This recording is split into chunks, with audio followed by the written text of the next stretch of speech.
Wrapping up episode 42 of the podcast devoted to the classic and sometimes not so classic genre cinema of yesteryear with the song Unlucky Dragon. It's from the band El Borco. You can find it on their album El Borco Surf over at elborco.bandcamp.com. You can also learn more about the musician behind El Borco by going to their website elborco.com, where you'll learn that Brooke Adams plays guitar and ukulele in Eugene, Oregon. Inspired by modern and classic surf bands, El Borco sounds like SpongeBob meets Jack Kerouac on Gilligan's Island. Go check out the album El Borco Surf and judge for yourself. And make sure you let them know that you heard about them here on the Bride of Monster Kid Radio. And hey, check this out. They are playing next weekend at Septemberfest in Corvallis, Oregon on September 13th at 5 p.m. You can learn more about that also on their Facebook page. Look up El Borco Surf on Facebook or elborco.com or elborco.bandcamp.com. However you check them out, like I said, let them know about Bride of Monster Kid Radio. My name is Sarah Kim Cook, welcoming you to the show this week. We are dipping into the 70s, the late 70s. We're going to talk about a movie that was a very first-time watch for me, despite the fact that I was very well aware of its place in horror history. Okay, maybe not very well aware, but kind of aware. Okay, I knew what the soundtrack sounded like. We're talking about the movie The Amityville Horror from 1979, and we're going to be talking about it with Monster Kid Radio Irregular author David Annandale. This, it's a little outside the box. It's not necessarily in the same window of time, the wheelhouse that we normally talk about here on Bride of Monster Kid Radio. But you know what? My show, my rules, I wanted to talk about it, so I hope you enjoy the conversation, and I hope you enjoy Kenny. He's back with a look at Famous Monsters of Filmland, talking about the Amityville Horror. So we've got that coming up this week as well. Of course, we've got some old favorites. We've got Mark Matzke's Beta Capsule review. We're into Ultraman Taro now. So we are into a brand new Ultraman series, which is also a first-time watch for him and for me. So we've got that coming up in this week's episode as well. Before we get into the meat of the episode, I have an email I want to review. This email comes from a friend of the show, stop-motion animator, and, I think I'd call him a Monster Kid Radio irregular. It's Ryan Lengyel, and Ryan says this: having listened to your last two episodes, and taking into account your call for info on upcoming Monster Kid-friendly events, I feel it is a duty to report that the Gap Theater, located in Wind Gap, Pennsylvania, will be showing a 35mm double feature of The Wasp Woman and the Giant Gila Monster on Tuesday, September 16th. Look at that synergy. Oh, okay. If I can interrupt here from reading the email, and again, my show, I do what I want. That is so cool. And a 35mm print of these movies? Oh, man, that sounds awesome. I just checked out the website for the theater, thegaptheater.com. Theater is spelled R-E at the end instead of E-R. And it looks like they do a lot of really cool things in 35mm. In fact, they're showing Chud from 1984 here in a couple of days. They're doing a 35mm trailer compilation of movies from the 80s later this week. We've got Inner Space, we've got The Godfather, Ghoulies, and Troll. Man, do they just show 35mm here? Why do we not talk about this more? This is super cool. And of course, the double feature happening September 16th, 7:30 to 10 p.m. at the Gap Theater. If you're in the area, man, you owe it to yourself to go check it out. That sounds awesome. Let's get back to Ryan's email. My son and I visited the Gap Theater for the first time this past July for a screening of Destroy All Monsters. I bet that was in 35mm too. Anyway, back to Ryan. The print was a little red, but a beautiful sight to see up on the screen with a decent-sized crowd. And being an old theatrical print, it was the nostalgic AIP dub, as opposed to the stilted international dub, which Toho has foisted on us since the 90s. My kid told me afterward that Destroy All Monsters is now his favorite Showa movie. Anywho, it's a nice old single-screen theater, and the owner shows almost exclusively retro movies on film, and if you're nearby, it's worth following their schedule. Okay, take it easy. Your pal, Ryan. Ryan, seriously, thanks for the heads up. This is so cool. And later this month, they're showing the original Dr. No. Well, there's only one, but Dr. No. Oh, Night of the Comet? Oh, okay. Wind Gap, Pennsylvania. How far away is that from where Monster Bash happens? Because that's also in Pennsylvania, because this seems like a destination place to go. Go check it out. And Ryan, thank you for writing in. If there are any other events in your neck of the woods, dear listener, email us at monsterkidradio@gmail.com, and we'll read the email here on the show and make sure listeners have a chance to go check out the event. You can also call and leave us a voicemail at 360-524-2484 about any upcoming events. And if you are at a Monster Kid-centric event and you can get some celebrity from one of these movies that we love so much here to call and leave us a voicemail, or just dial it yourself and give them the phone and have them say something, I'll send you a prize of some sort, a Monster Kid Radio mystery box. I don't know who you can get. I don't know who's out there right now doing the convention rounds, but if there's a Monster Kid movie person that you'd like to hear on the show, even if it's just a little 3-minute voicemail, well, you know what to do. Ryan, thanks for writing in. I appreciate it. Thanks for the heads up and making me wish that we lived in the future where we had transporter technology and Beth and I could just zip over to the Gap Theater pretty much every night of the week. Okay, I've had El Borco playing for a little while. Why don't we go ahead and get into the rest of the show with Kenny and Mark and David and the Lutz family right after this.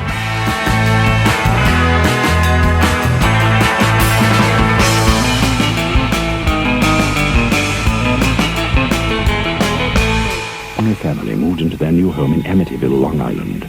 It ended 28 days later when they fled the house in terror.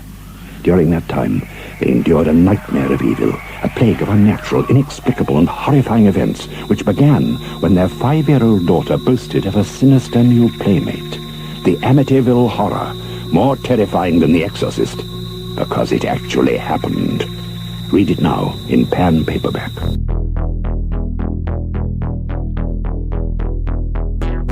Terror takes over Chandler's 3rd annual Gathering of the Ghouls, happening at the Rawhide Event Center, September 20th and 21st, 2025. The Terror Trader is thrilled to announce the return of Gathering of the Ghouls. It's a horror convention happening, and it is a weekend to die for. Over 150 horror vendors, legendary celebrity guests, terrifying photo ops, and spine-tingling experiences around every corner, including photo ops with some of the baddies from the movie Sinister or Friday the 13th Part 6, a costume contest, hourly prize giveaways, food trucks, free event programs. The first 5,000 visitors will receive that complimentary program. There's all sorts of cool stuff happening at Gathering of the Ghouls, least of which is Beth and I being there to cover it for Bride of Monster Kid Radio. We have media passes, and we cannot wait to maybe even run into you at Gathering of the Ghouls. So drop me a line at monsterkidradio@gmail.com if you're going to be there, because I would love to meet you. But most importantly, you need to go check out the Terror Traders Gathering of the Ghouls website, which is gatheringoftheghouls.com. Weekend multi-passes for both days. This includes a collectible badge and lanyard, $37. If you'd rather just go on Saturday, it's $29. If you'd rather just go on Sunday, it's $22. If you have any kiddos with you, any younger monster kids, 12 and under, free with a paid adult. GatheringoftheGhouls.com. Check it out. Let them know that you heard about them here on Bride of Monster Kid Radio. This is Vincent Price. I've been involved in many blood-chilling films like The House of Wax and The Fly, but never have I played in a more terrifying shocker than my new picture, The House on Haunted Hill. It's a story guaranteed to make you shudder with fright. See The House on Haunted Hill, if you dare. Live from the Land of Light in Nebula M78, home of the mighty Ultra Heroes, it's Monster Kid Radio's Beta Capsule Review.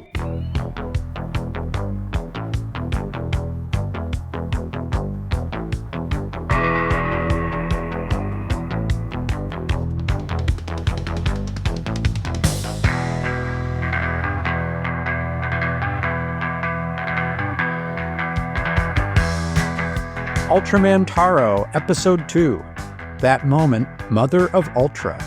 Original air date April 13th, 1973.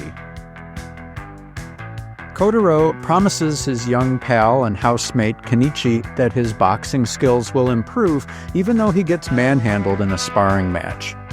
Meanwhile, giant monster Cosmo Liquid appears in the mountains, terrorizing and eating a group of drunken construction workers. Kotaro is summoned to ZAT headquarters where he and Nanbara are assigned to investigate the scene, but return empty-handed. Based on their shared experience, ZAT hatches a plan to electrocute Cosmo Liquid, but when the monster evades their trap, Ultraman Taro intervenes and seems to do away with the threat. But when Kenichi's dog Pochi falls into a strange hole in the ground, an even bigger and more disgusting foe is revealed. Episode 2 of Ultraman Taro confirms the show's commitment to a lighter, more childlike tone than many previous series. This is displayed most obviously in the portrayal of the ZAT team, in which slapstick humor abounds, and characters like Captain Asahina have goofy mannerisms, such as selecting an investigative team based on what they ate for dinner the previous night. Then there's Kaiju Rave King, who, when he's not giggling uncontrollably, has to deal with a geyser of green stomach fluid issuing from its belly. Nevertheless, the production values are high, and Kotaro is an appealing human host. In fact, he comes across as more put together than anyone on the ZAT roster, an interesting twist on the unreliable rookie trope so often encountered in Return of Ultraman and portions of Ace. And, for whatever reason, Episode 2 ends on a cliffhanger, a bold move for a series that's showing confidence in its approach right out of the gate. For Bride of Monster Kid Radio's Beta Capsule Review, this is Mark Matzke reporting.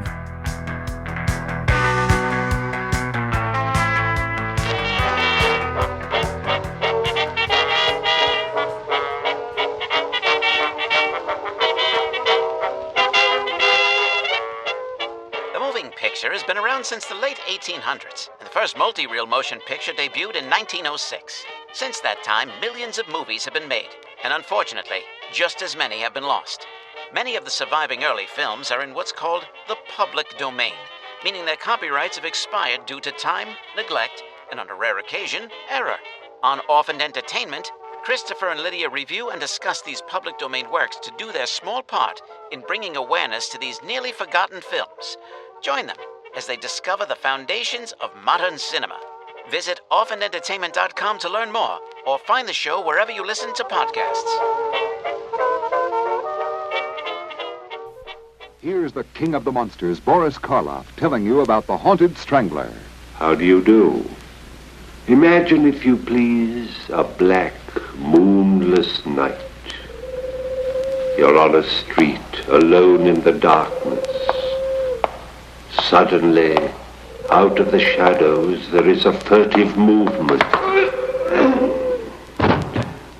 Another poor soul has met the Haunted Strangler. And you will meet this monstrous madman, too, when you see my new motion picture, The Haunted Strangler. You won't forget him.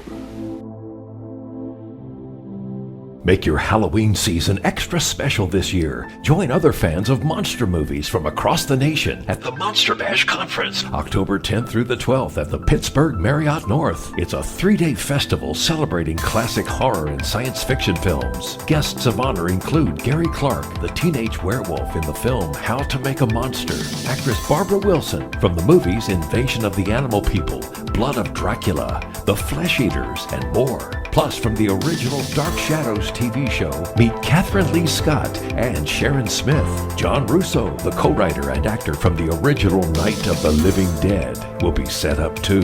TV producer Bill Diamond will be shooting footage for his documentary series on monster book and magazine cover artist Basil Gogos, and have a great display of original art. Get autographs and enjoy a 3-day film festival and special events. Explore over 100 vendor tables with vintage monster toys, comic books, monster magazines, Blu-rays, DVDs, Monster t-shirts, model kits, original movie posters. The Marriott will be bursting at the seams with cool stuff from our childhood. Admission can be purchased for $25 a day at the door or $60 for all 3 days. You can save more by ordering your 3-day admission in advance at monsterbash.us. That's monsterbash.us. Monster Bash, the conference and expo, October 10th through the 12th, 2025 at the Pittsburgh Marriott North. If you want to stay, ask for the special Monster Bash rate at the Marriott.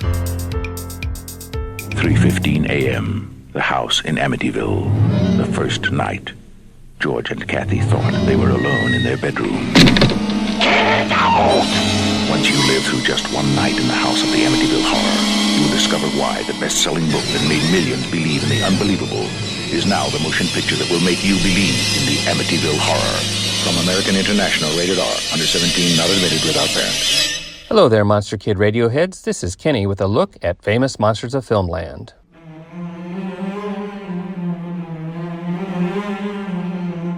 Today we are talking about the 1979 classic, The Amityville Horror. It was featured in FM 157 from September of 1979. It was a 6-page preview with 7 photos. Here are some highlights. The Magus, The Haunting, The Innocents, The Uninvited, The Hell House. Memorable fright films all. But now comes a challenger. A Chillinger. A house of horror movie that may cause The Exorcist to move over.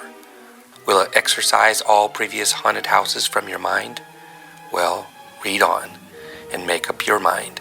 Then see the picture and hang on to your sanity if you can. If it doesn't scare you out of your wits. A haunted house in this day and age? The dream house that turned into a nightmare. Such is the stuff that the Amityville Horror is made of. Who recently brought us Love at First Bite with George Hamilton, and later this year will unleash Meteor on the world, took on the task of turning Jay Anson's book into a workable screen production, suitable for today's audience. What is so strange about this particular movie is that it is not a typical haunted house kind of film. It's based on fact. The house actually exists in Long Island, and a real family lived there for 28 terrifying days. The house is a stylish contemporary home situated in the suburbs of Long Island. Outwardly, it is a normal everyday house. Nothing seems out of the ordinary. But the horror within was beyond human comprehension, because it was true. 2 years before George and Kathleen Lutz moved into the house, a mass murder had taken place there. Even though they knew about this, they decided that the house was a lovely place to live, and the price was certainly right, so they bought it and moved in. A brief synopsis follows, and then this look at the cast. James Brolin played the lead role of George Lutz. Brolin's career goes back a few years, and for sci-fi fans, you can spot him in Way, Way Out, a Jerry Lewis film. In that, Brolin was an astronaut. He was also Dr. Kiley on TV's Marcus Welby, MD. He's also been involved in a number of TV movies and feature films and played the lead role in Gabriel and Lombard, where he portrayed Clark Gable. Margot Kidder plays Kathleen Lutz, the tormented wife who experiences the horror and terror of Amityville House. Margot was most recently in Superman as Lois Lane. She also had a memorable part in Black Christmas with Keir Dullea. What American International has done is collect a fine cast of actors and actresses and brought this best-selling book to life. They did not use the actual house in Long Island, primarily because it is now occupied, but they did find a suitable place in Toms River, New Jersey. There, for several months, the cast and crew set up shop and filmed the horrifying events told of in the book. After that, we have a history of haunted house movies. The article concludes with this.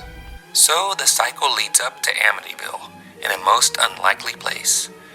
There are no Transylvanian mountains, no werewolves or Frankenstein monsters, no mad labs, ancient Egyptian curses, or invaders from space. It happens now, today, in a world run by electronic computers, transit systems, jets, modern conveniences. Modern man does not take much stock in the old beliefs, in demons or ghosts, in things supernatural. But man can change his mind, and by the time the horrors of Amityville are over, you may change your mind as well, or your brand of antiperspirant. The site chosen to film the horror was a good one. The community of Toms River is a thriving town, situated very close to the Jersey Shore. The location resembles Amityville, Long Island in many respects. The residents weren't too sure just what was going on when they saw the house being remodeled to look like the famed haunted house in the book. But they soon adapted to the goings-on with actors and technicians running around setting up scenes. News of the filming made all of the local papers, and Toms River became somewhat of an instant attraction. Not too many years ago, there was hardly anything there except a very small shore community. Today, the area is alive with shopping centers, apartments, new homes, and highways. To their newfound growth, they can now add the shooting of Amityville Horror. Tourists are already coming in to see the location, and this summer should prove quite productive for the town. This was Anson's first book, and his subject matter was a shocking one. There are still those people who don't believe that any of it is true, but for the participants in the 28 Days of Horror, it is not only true, it is a living nightmare. So what happened after the Lutz family fled in terror? Was the house torn down by the new owners? Did the horror continue? Like something from the pages of H.P. Lovecraft, a very strange thing happened. The noises and flying objects suddenly ceased. The new owners went on record as saying that the house was perfectly normal.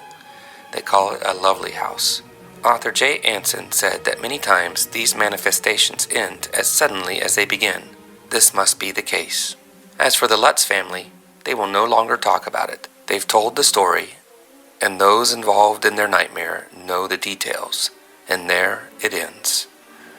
But now, thanks to American International, the world will know their plight. We will experience the horror they felt for 28 days. We will experience the terror they endured for close to a month. The Amityville Horror is just that, horror. The emotion of fear expressed in this movie is made even more intense because it purportedly is true. That is all for this week's look at Famous Monsters of Filmland. We will have more next time. For MKR, this is Kenny saying adios.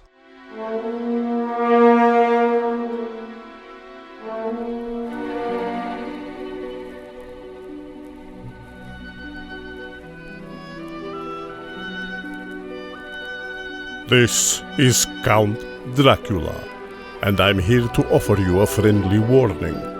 Derek and his guests often get excited, and occasionally this results in revealing key plot points of the movies they're discussing. You know how the children of the night, monster kids, can get sometimes. So consider yourself warned. And don't come begging to me to kill them for their transgressions afterward. I have more pressing issues to take care of, like that pesky Van Helsing. All right, listeners, we are dipping into the 1970s this week on the show. A while back, Monster Kid Radio irregular David Annandale mentioned that he had been watching the movie The Amityville Horror, and I thought, let's talk about that on the show. And I reached out to David, and we kind of been circling each other online, life events getting in the way and all that. Finally, though, we got him on the show. We're going to talk about this movie from 1979. Man, it's so weird to talk about something like this on a podcast that I've been kind of priding myself at being kind of focused on the classic age of horror. But you know what? I think it fits. And David Annandale is here to talk about it with me. Like I said, David, how you doing, man? Well, thanks. Really, really happy to be here. So I have an admission to make. I had never seen any Amityville movie at all before sitting down to watch this film for this podcast. Really? None. Wow. No experience whatsoever. I've read the book.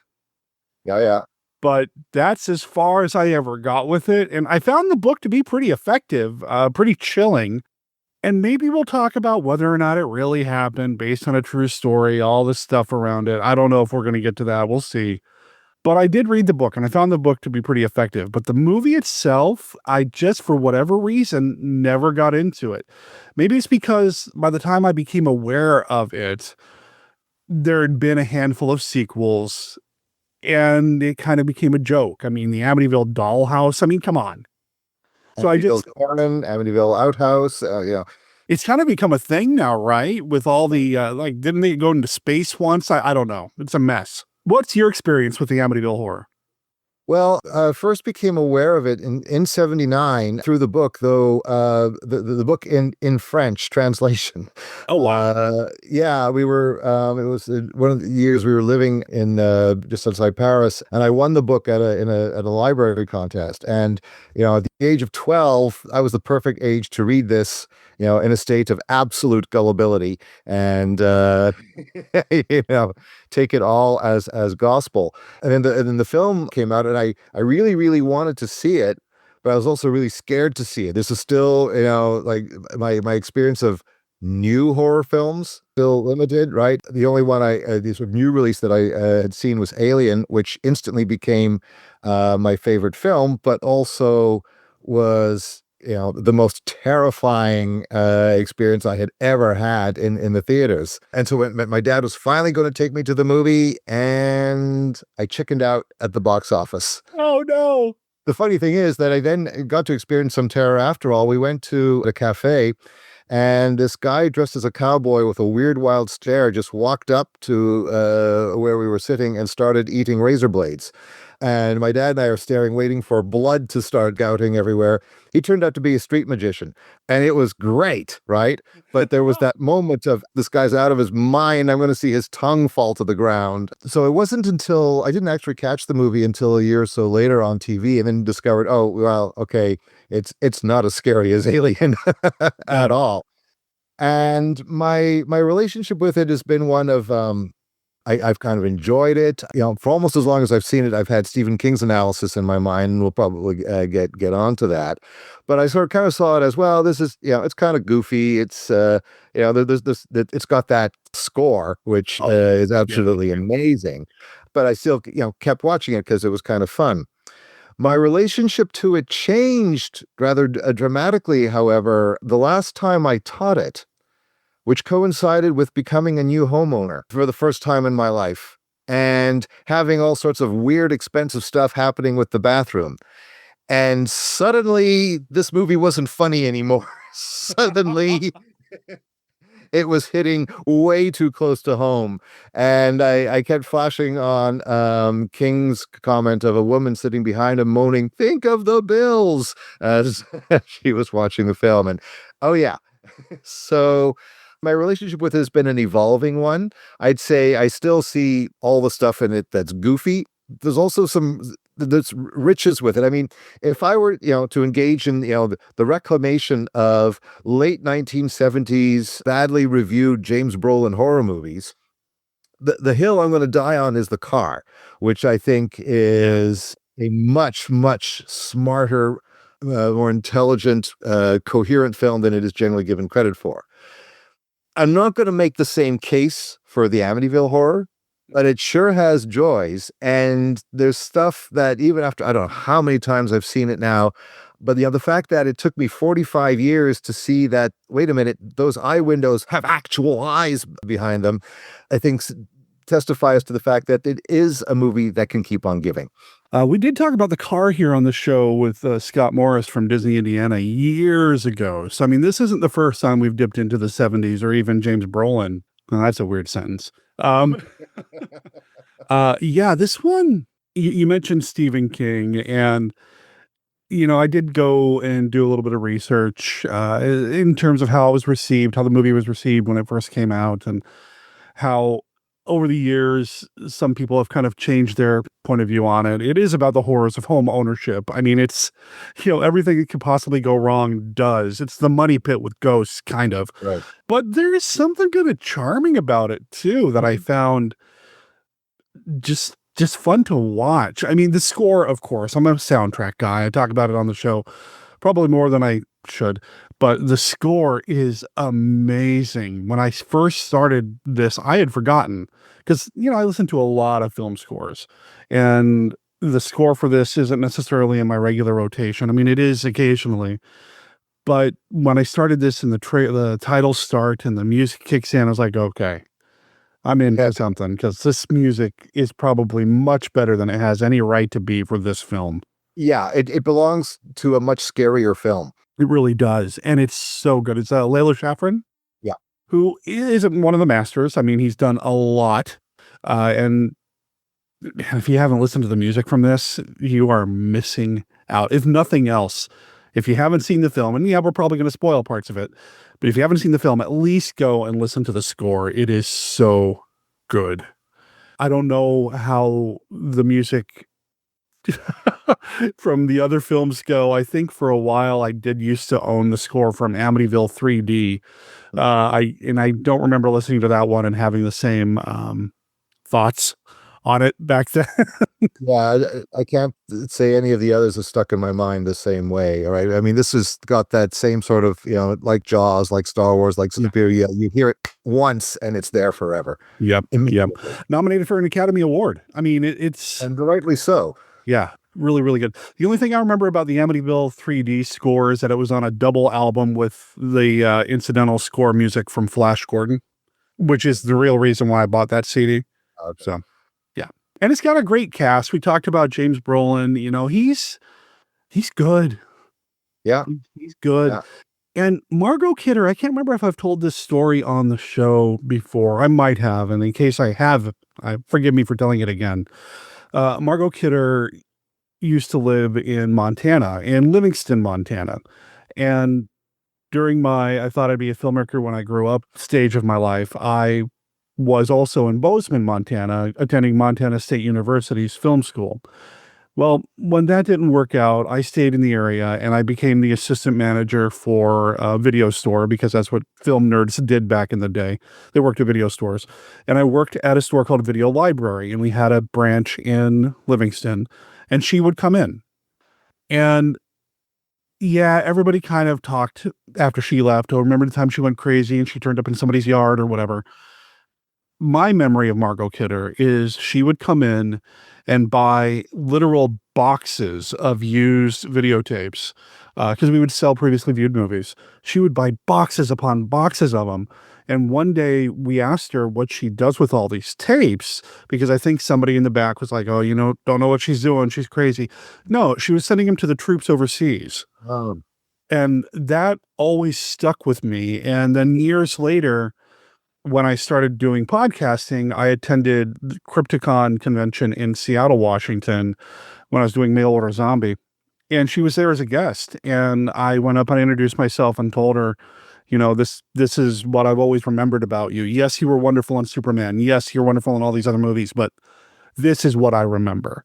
And she just thought that was charming. And she was just a lovely, lovely woman. And I just thought that was neat. And it's always stuck with me. That's a wonderful story I'm never going to remember that about her. And I think she's great in this too. I mean, she's very convincingly vulnerable and fragile. There's a moment and this is not her fault, right? I think this is sort of shows how well she can sell something when what she's selling, well, as she herself has put, I mean, she thought the whole thing was total nonsense. Yeah. Right. But she commits to it. Right. And there's that scene where we see her delicately working on her art, right? And kind of sitting back and being pleased with it. And we pull back and she's just painted a plaster statue of the Virgin Mary blue, right? And it's a completely ludicrous moment, right? But you believe in her character completely there. And I think so she's really good in it. Rod Steiger is memorable in it. He's undeniably present. Even though he never meets the other characters and never shares a screen with them. Yeah. No, but he does have to deal with Murray Hamilton, who still won't close the beaches. And I didn't know he was in this. When I sat down to watch this, like I said, it was the first time watch. So I knew the basics. I knew what Stephen King wrote about it in Dance Macabre, and that sort of thing. I think he probably mentioned it in Dance Macabre or somewhere. He does, yeah, that's where he goes into his economic horror reading of it. Right. But I didn't know that Murray Hamilton was in it. And I'm thinking, Amityville, Amity, what? Because I know him from Jaws. So, and he's only in it for like the one scene, but he's great. Yeah. Yeah. Yeah, no, he is. And I mean, yeah, I mean, the cast is fun. And I think, I mean, one of the things with Rod Steiger, which I think some ways that his part encapsulates both the things that are goofy, but also the things that work for me about the film. Okay. Right? I mean, Steiger goes so far over the top, he's left orbit, right? I mean, he's gone. No one else in the film is projecting to, and not just to the, he's not going to the back of the hall. He's going to the back of the hall across the street. Yeah. But the thing is, his story I find compelling, even if it's kind of frustrating, right? It's just kind of left. The investigation with the sergeant is just, it's a moment where you feel that the film is trying to be The Exorcist, but can't really pull it off. But what happens to him, the more I watch it, becomes one of the more sinister aspects of the film, right? The fact that this house is so utterly undefeatable, right? Mm-hmm. That it is essentially omnipotent. It is playing with all the characters like a cat with its latest collection of mice, right? And Rod Steiger's priest is one of them. It just relentlessly torments him from across town, and just breaks him down, just reduces him to a shell, right? And that's where we leave him. I find that really, like I said, quite haunting, quite disturbing, the way it just takes him apart, and nothing he does works at all. It's a kind of the anti-exorcist here. Who are the characters who are the most ineffectual, the most unable to do anything? It's the religious figures. Right. They're going to vomit if they go anywhere near the house. I mean, we have a 100% track record as far as that goes with the characters.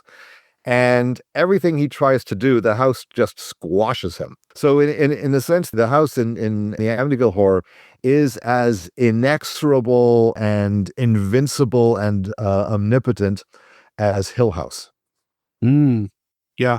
And he's the one that suffers. I mean, spoiler, the main characters get away. Even the dog, thankfully, which I loved, by the way. Yeah. It was like, oh, I went back for the dog. Oh, what a good guy. That's great. And the dog was the one that's trying to tell him something was wrong anyway in the basement. Yeah. But he doesn't come away from it unscathed. He said that it took him apart and they never put him back together again. Yeah. And yeah, it's almost like the film, since it knows that the Lutzes are going to have to get away unscathed. And so other than the murders at the beginning, well, we need a victim somewhere. Someone's got to get hurt. So Rod Steiger, you're up. So it's supposedly based on a true story. This isn't the podcast where we talk about whether or not ghosts are real or anything like that. So I'm not going to get into that. But yeah, it's supposedly based on a true story. It kind of, the Warrens were involved at one point, and that's a whole nother topic. There were murders in the house. New family moves into the house. Were they made aware of the murders? I can't remember at the very beginning. Well, they are in the film. I mean, I think they were in the, but I mean, I have to say, King is absolutely right that ultimately, as far as the film is concerned, whether, based on a true story or not, is completely irrelevant.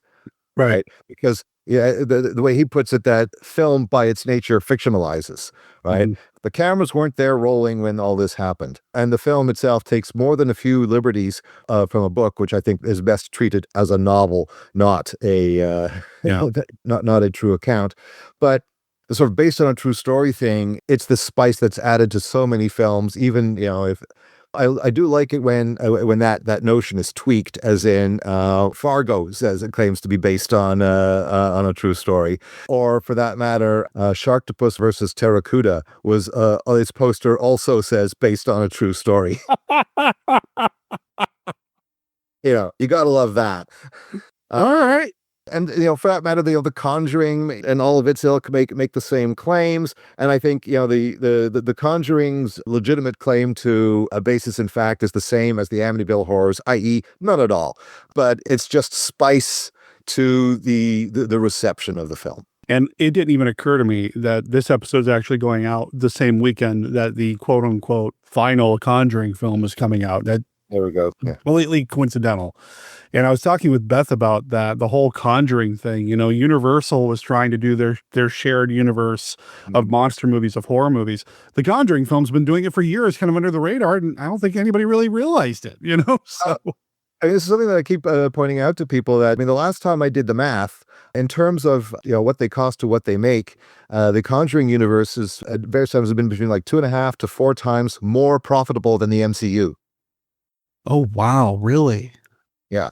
You got me stumped there. Wow. I didn't realize that. And and I enjoy those films. I mean, Yeah. the Warrens were problematic in real life, but Yeah.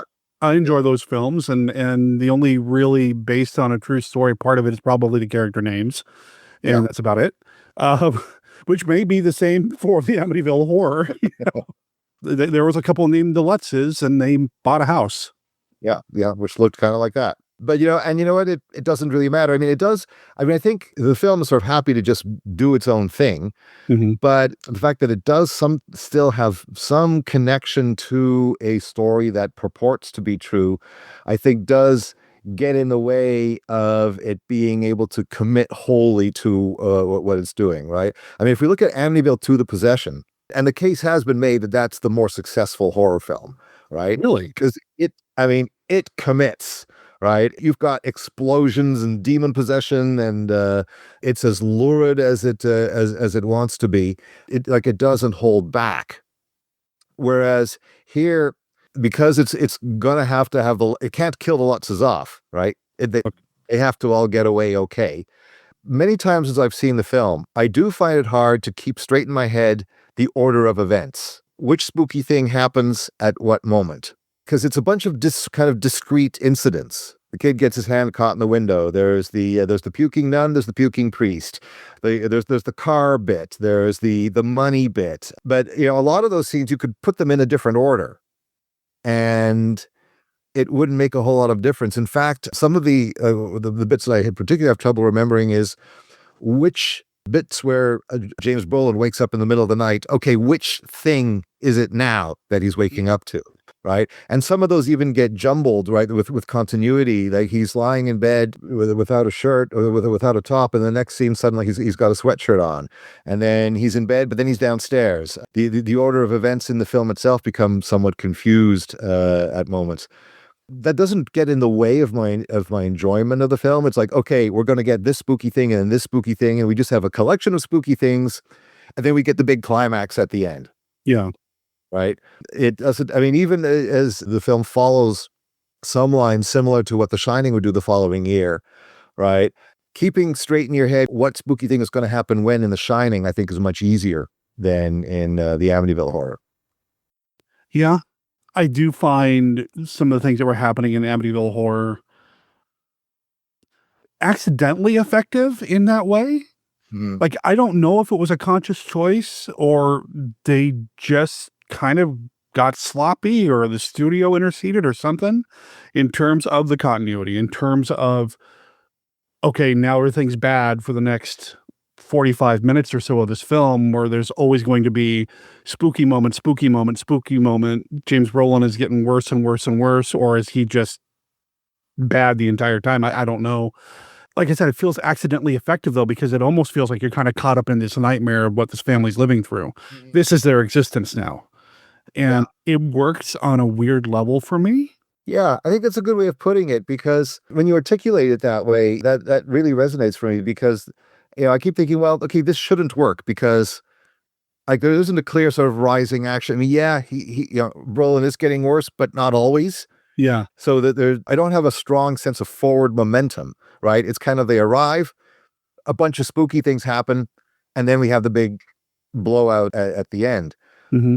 But I think for precisely the reasons you just articulated, it still works. In some ways it shouldn't, but it kind of does, right? Because there's a sense of, well, anything could happen at the next moment, and the range of things that can happen seems to be very broad, right? The fact that the house could do whatever it wants to anybody, anywhere, is nicely used. And there are also some moments that do really hit home and are surprisingly subtle for a movie that isn't really interested in being subtle, right? I mean, just as an aside, it's an American International picture, right? AIP and subtlety, they're not real, No. That's a feature, not a bug, right? And so for this to be one of their last movies, they went out with a bang. But still, there are some really subtle grace notes, such as when the money disappears, which obviously hits home. And just as it took me 45 years to notice that there were really eyes behind the windows, which is both simultaneously on the nose and yet clearly kind of subtle, since it took me 45 years to see that. Yeah, you can't really spell subtlety with AIP. Yeah, I totally get it. Yeah. But it took me probably about 35 years to notice that you can actually see the moment the money disappears. Margot Kidder's brother puts the $1,500 in his jacket pocket. He puts his jacket on the couch. Mm-hmm. And when James Brolin arrives and they're all talking about, they're getting ready to go for the wedding, the jacket is in the foreground on the couch, and you see it move slightly as the money is removed from the pocket. Your attention is probably on the character speaking, but there in the foreground, the house is lifting the money. I don't think I noticed that. Like, go ahead and check that scene out. I don't remember noticing that at all. It's very brief. It's just a subtle movement, but it is there. And that becomes a whole thing too with the money, and he's going to write a check, but the guy doesn't take checks. And and again, the house is starting to exert its influence, or is it? Has already done its damage to James Brolin's character, to to the Lutz family, enough so that when they're at the wedding or when he's out with the brother-in-law at the bar or whatever, it's starting to exert its influence outside the house for the Lutz family as well through that.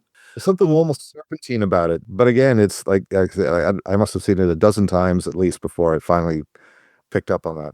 Well, like I said, this was a first-time watch for me, so I was more caught up in, the broad strokes, I suppose.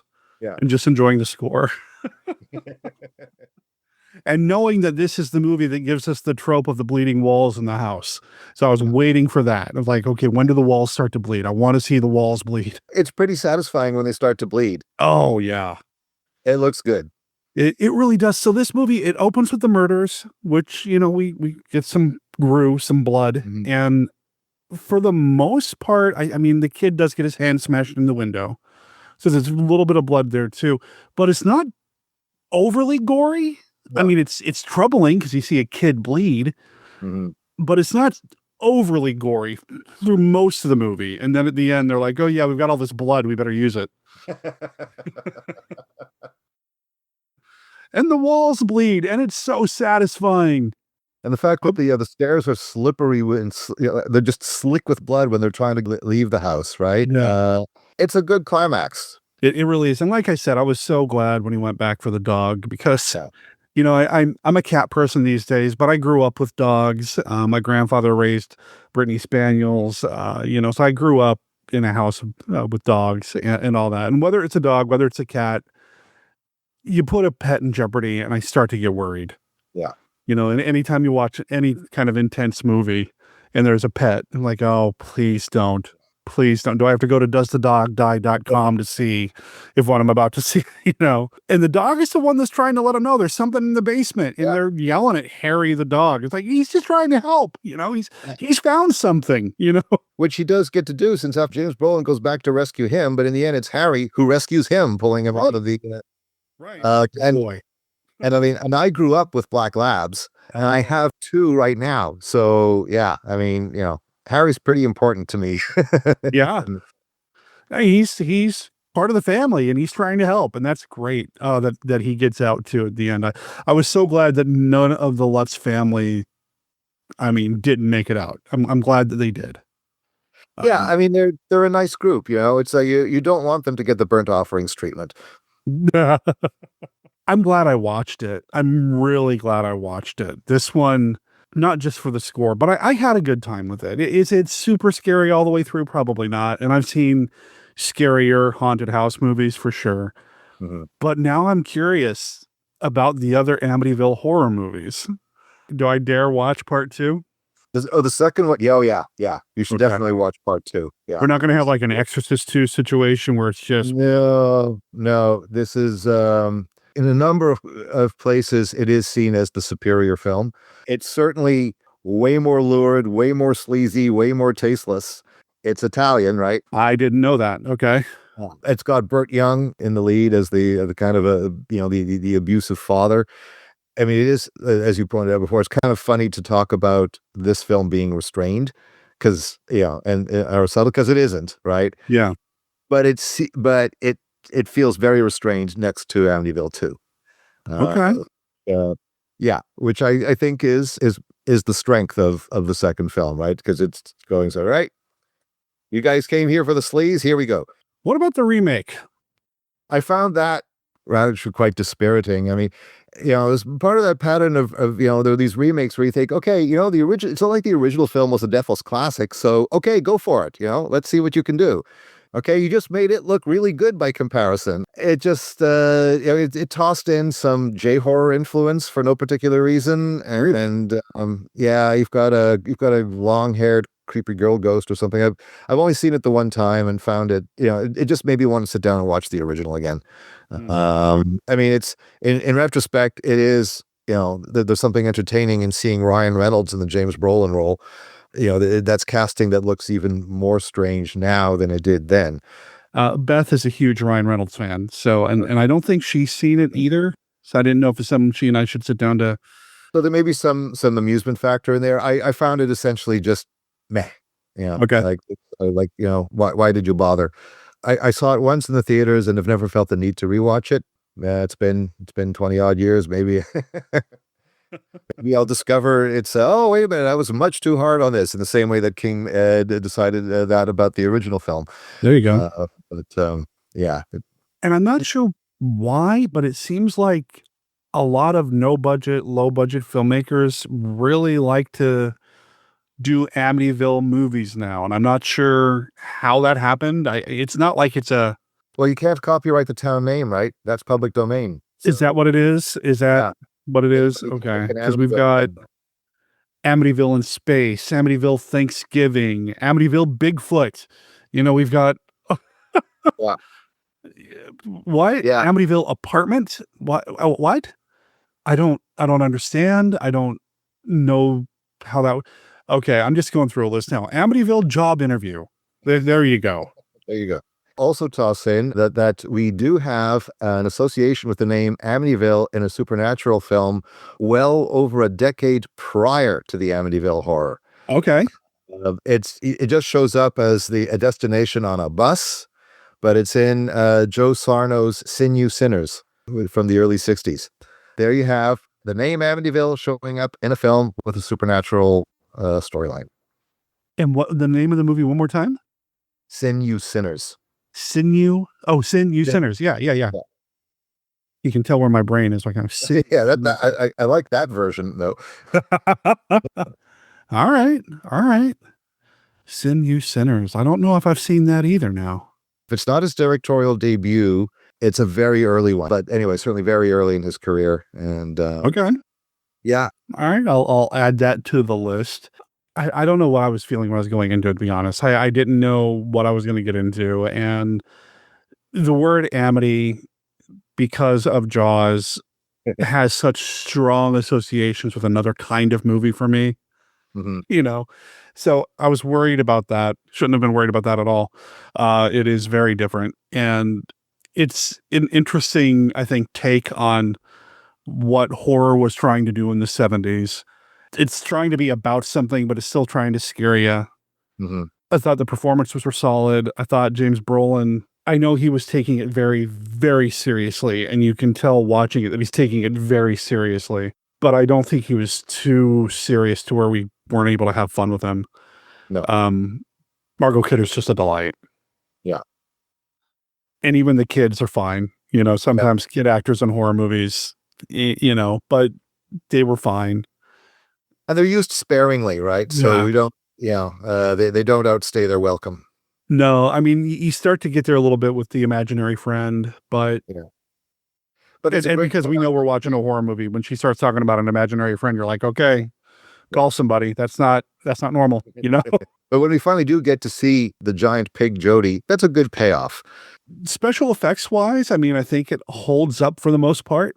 Yeah, and the bleeding walls look great. Certainly, I think for the most part, it takes the same approach that Kubrick would do with The Shining, in that it's the effects that it delivers are ones that just aren't going to age. Right. Yeah. I mean, there's a couple of moments maybe with, when James Brolin sees his face in the red room as part of another thread that doesn't really go anywhere. But the big moments, right, with the crashing windows and the blood in the walls, from the walls in particular, that stuff hasn't aged a day. Well, and some of the practical stuff, because they had to be practical about it. Right. When Rod Steiger gets attacked by the flies, that was done practically. That wasn't a suit. That wasn't CGI, obviously. Mm-hmm. They doused him with sugar water and honey and just let the flies crawl all over him. And it holds up because of that. Yeah. I mean, if you compare that to, you flash forward 20 years to the misbegotten remake of The Haunting. Right? Yeah. And you see the difference, right? It's like, okay, so here's another, this massive deployment of CGI, which looked ridiculous on the day of release, has aged like milk ever since. Whereas the practical stuff holds up really well. I mean, I think time has been kind to this film, right?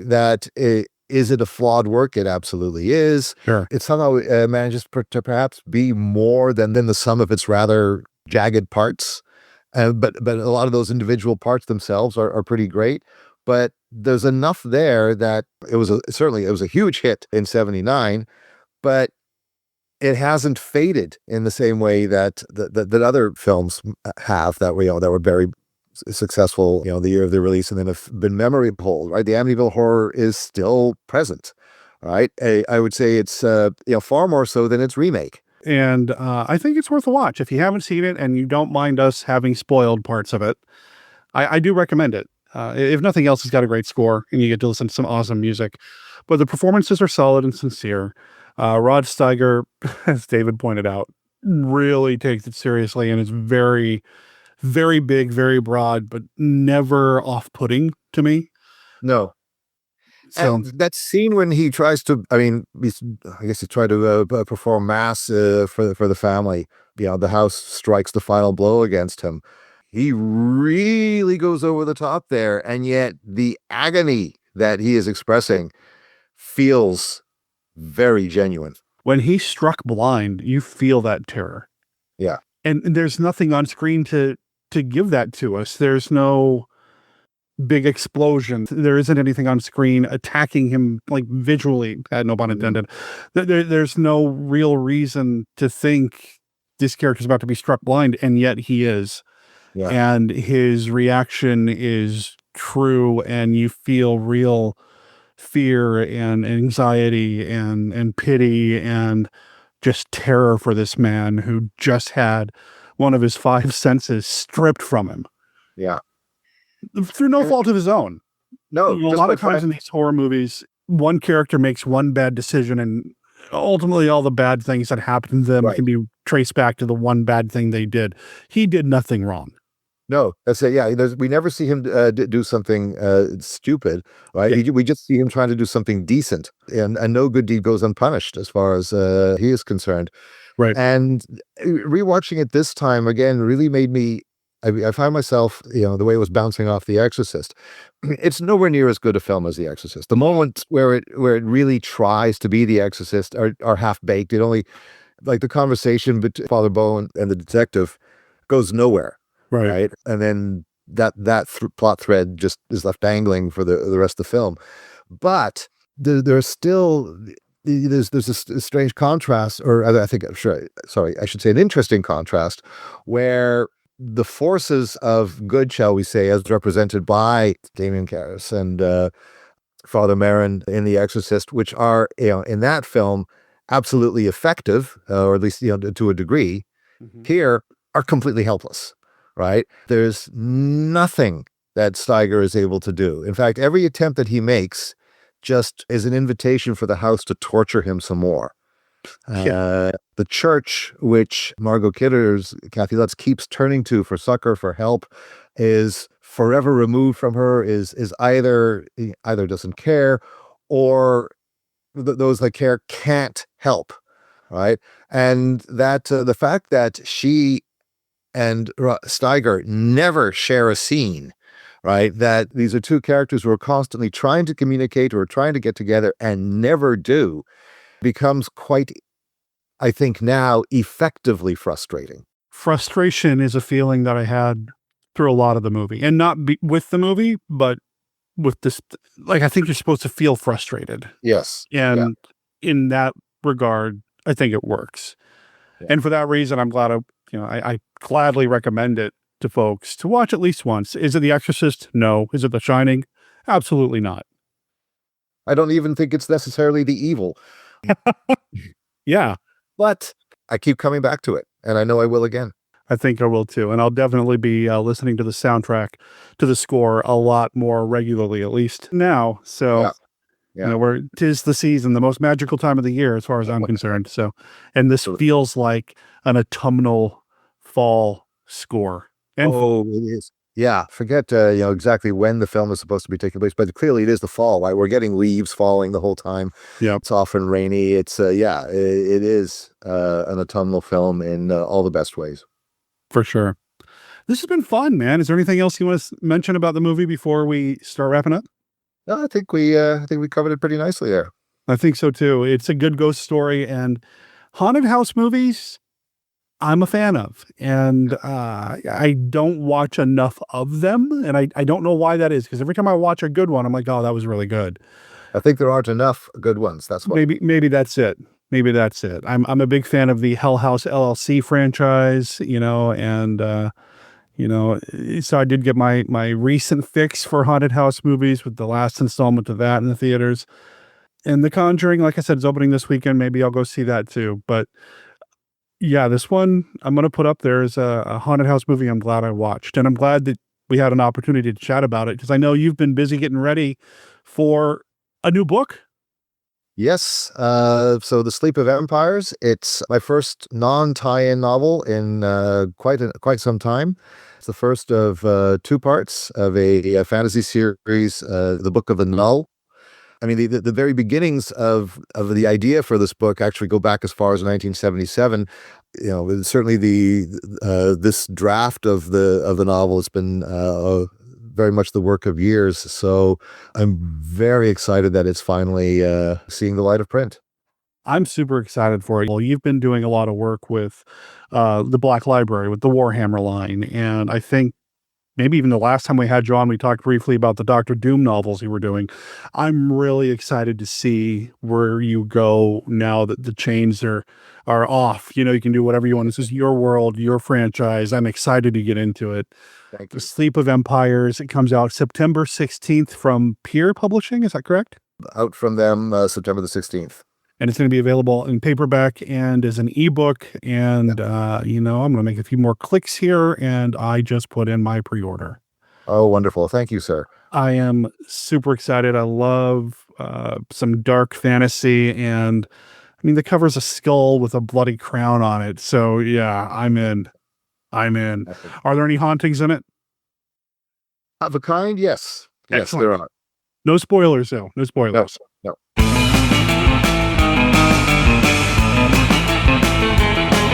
Well, that brings us to the end of the show. Thank you for listening. Thank you for being here. We appreciate you downloading the show, listening to the show, streaming the show, and most importantly, sharing the show wherever it is you hang out online, message boards, social media, however it is you interact with the world on the internet.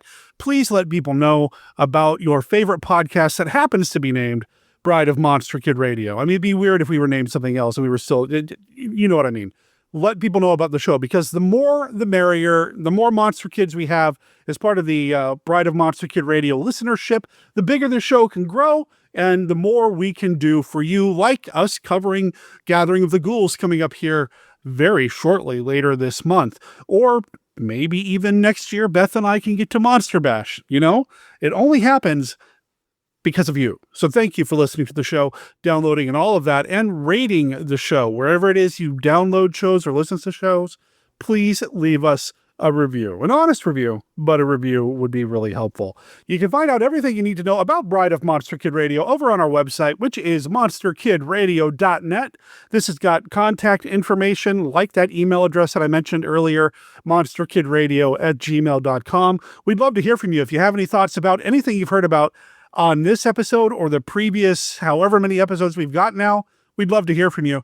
You can also call in and leave a voicemail at 360-524-2484, like Captain Billy did, and you're going to hear from him next week. Also, you're going to hear from Jeff. He went to the Joy Cinema for a Weird Wednesday. I think it was a Weird Wednesday. He went to go see Revenge of the Creature at the Joy Cinema, and he called in his thoughts to the voicemail line. You're going to hear that next week on the show as well. What else are you going to hear next week? Well, I can't tell you that because I only announced that over on our Patreon page at patreon.com/Monster Kid Radio, where you can become a free member of the Monster Kid Radio Patreon. And when you do, and I upload the show notes for the episode, usually halfway into the week, I will make a note there what's coming up on the next episode of the show. So if you want to know what's coming up next, you got to become at least a free member over on Patreon. Of course, if you become a paying member, that helps us out even more. And I'll tell you, thanks to Patreon, I was able to pay my car insurance this month. So thank you so much for that, for supporting us in that way. We really appreciate it. Bride of Monster Kid Radio is a Team Death production. All original content of Bride of Monster Kid Radio is licensed under a Creative Commons Attribution, Non-Commercial, No Derivatives 4.0 Unported license. You can learn more about Team Death, our other projects like Death Designs, Mail Order Zombie, the Team Death YouTube channel, and more at www.teamdeath.com. Remember, death is spelled D-E-T-H. All previous episodes of this podcast, as well as the original Monster Kid Radio podcast, are available at www.monsterkidradio.net. Please rate and review Bride of Monster Kid Radio wherever you download your favorite podcasts. Unlucky Dragon is copyright El Borco.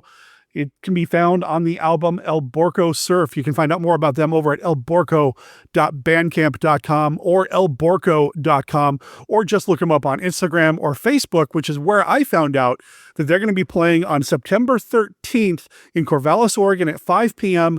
at Septemberfest. I wish I was in the area. I would go. I'd go check it out. El Borco's playing. Make sure you check him out. Give him some love. Let him know that you heard about him here on Bride of Monster Kid Radio. My name's Derek M. Cook. I'll talk to everybody next week. Ciao.